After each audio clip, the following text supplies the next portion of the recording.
आजच्या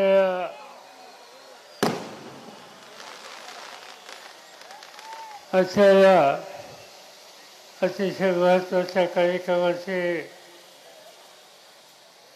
ज्यांनी पुढाकार घेतला आणि हा मेळावा आयोजित केला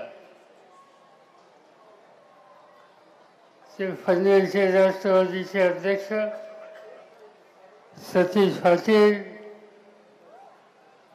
ज्यांचा विचार या ठिकाणी आपण ऐकले, ते शेजारच्या शिरूरचे खासदार डॉक्टर अमोल कोल्हे,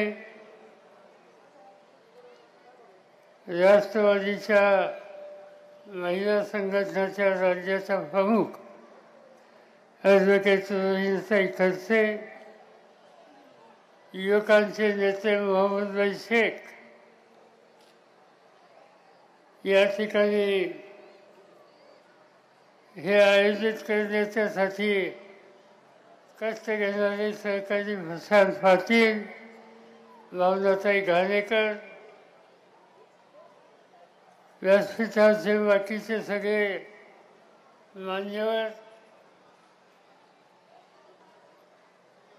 विशेषतः मान, खटाव, खंडाळा या भागातल्या प्रश्नामध्ये नेहमी लक्ष देणारे शोध प्रभाकर देशमुख, अन्य सगळे सहकारी आणि बंधू भगिनींनो,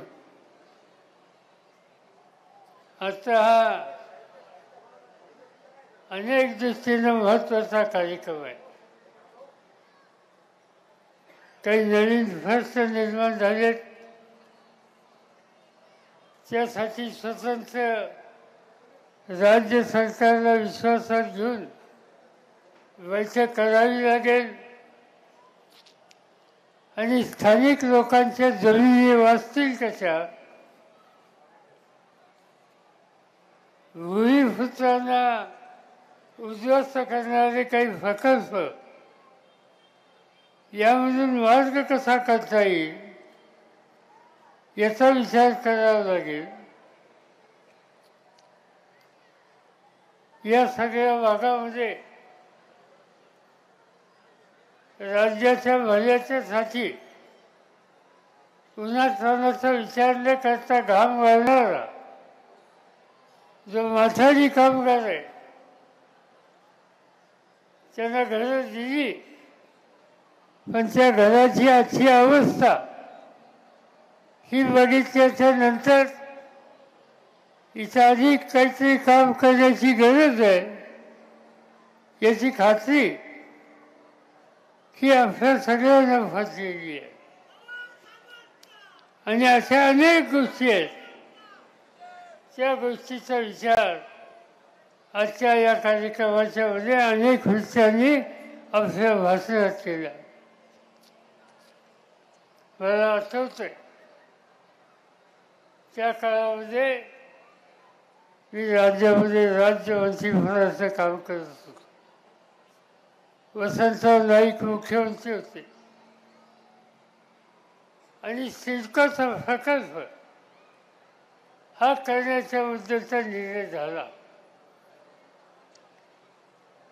नंतरच्या काळामध्ये माझ्याकडं विरोधी पक्ष नेत्याची जबाबदारी आली आणि ती आल्याच्या नंतर या भागातल्या भूमिपुत्रांचे अनेक प्रश्न आम्हाला लोकांच्या कानावर आले. मला आठवतंय की या भागामध्ये त्यावेळेचे आमचे सहकारी G V Patil, Datta Patil, G N Patil, अनेकांची नावं घेता येतील. या सगळ्यांनी इथल्या भूमिपुत्राचा प्रश्न हा महाराष्ट्राच्या विधानसभेमध्ये मांडला आणि त्याला साथ आम्ही लोकांनी दिली. आज या ठिकाणी उत्तम इमारती बघायला मिळत आहे, पण मला आठवत आहे की सिडकोची उभारणी होण्याच्या काळामध्ये या भागामध्ये दत्ता फातील असो, दिल्ली फातील असो, अन्य सहकाऱ्यांच्या बरोबर आम्ही लोक अनेक मैल या भागात फिरलो, बांधावर फिरलो. इमारती नव्हत्या, वाटाची खचरं होती, वाटाचं पीक होतं आणि सवन शेतकरी उद्ध्वस्त होईल अशा प्रकारची स्थिती ही त्या ठिकाणी निर्माण झाली. पुन्हा एकदा सत्ता माझ्याकडे आली आणि सत्ता आल्यानंतर पहिला निकाल हा घेतला की एकंदर काही विकासासाठी या भागात जमीन सिडकोसाठी घेतलेली असेल त्याची 12.5% जमीन ही पहिली काढून घ्या आणि मूळ शेतकऱ्यांच्या मालकीची करून त्याच्या फायद्यामध्ये 2 पैसे देतील अशा प्रकारचा निर्णय घेतला. त्याचा फायदा या भागाच्या अनेक शेतकऱ्यांनी केला आणि म्हणून हे निकाल घेतले. पण आज पुन्हा एकदा नवीन प्रश्न निर्माण झाले. हा नैना प्रकल्प असो, सिडकोच्या काही गोष्टी असो, या सगळ्याचा विचार करायची वेळ आली. प्रकल्प आणि विकास याला लोकांचा विरोध नसतो, पण स्थानिक लोकांना उद्ध्वस्त करून विकास ही जे संकल्पना कोणी करत असेल त्याची गोष्ट आम्ही मान्य करणार नाही. मी स्थानिक लोकांना एवढी खात्री देऊ इच्छितो की उद्या देशाचा पार्लमेंटचं अधिवेशन चालू आहे. आज 10 दिवसात ते संपेल आणि ते अधिवेशन संपल्यानंतर राज्य सरकारला विश्वासात घेऊन आणि स्थानिक जनतेला विश्वासात घेऊन या नैना प्रकल्पाच्यासाठी जी काही आपल्याला तुमची मागणी असेल त्याची पूर्तता करायला जी काही पावलं टाकायला आवश्यकता असेल त्यामध्ये तुमच्या खांद्याला खांदा लावून मी आणि माझे सगळे सहकारी तुमच्याबरोबर आहोत हे या ठिकाणी मुद्दाम सांगू इच्छितो. काही करायची गरज आहे. हा विकास याचा अर्थ स्थानिक माणूस उद्ध्वस्त नव्हे. हा विकास याचा अर्थ स्थानिक माणसाच्या संसारामध्ये सुधारणा झाली ही स्थिती आज आपल्या सगळ्यांना निर्माण करायची. आज ज्यांच्या हातामध्ये देशाची सत्ता आहे ते लोक देशाचा विचार करत नाही. आज तुम्ही वर्तमानपत्रामध्ये वाचलं, तुम्ही कदाचित असं असेल, आज देशाचे प्रधानमंत्री सुरतला गेले. कशासाठी गेले? देशातला सगळ्यात मोठा हिऱ्यांचा प्रकल्प आज त्याचं उद्घाटन सुरतमध्ये ते करत होते.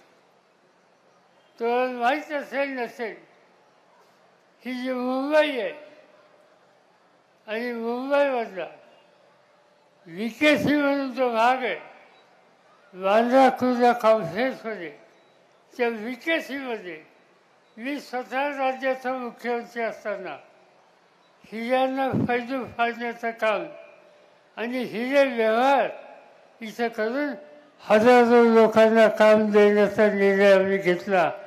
तिथल्या लोकांना जमीन दिल्या आणि जमीन देताना फक्त 1 रुपयाला तिथं जमीन दिली आणि हजारो लोकांना काम आणलं. आनंद झाला मला, लोकांना काम मिळालं. पण आज देशाचे प्रधानमंत्री इथं काय होतं याचा विचार करत नाही.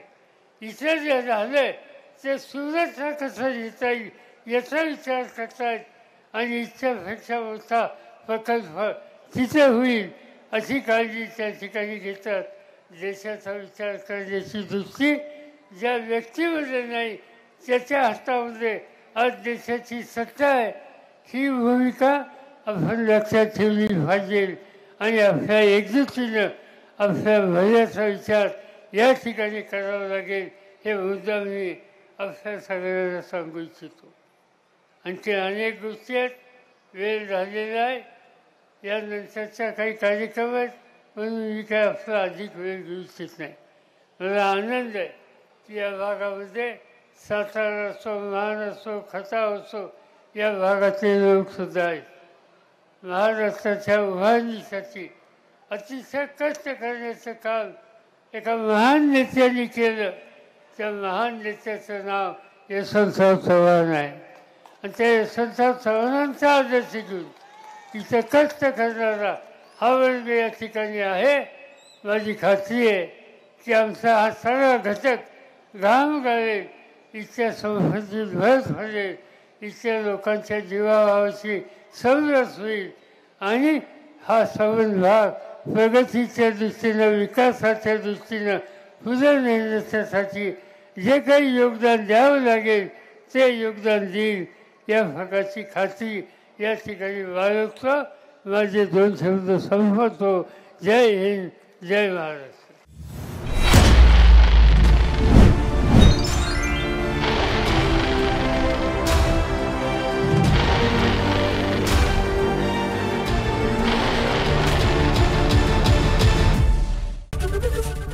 एबीपी माझा, उघडा डोळे बघा नीट.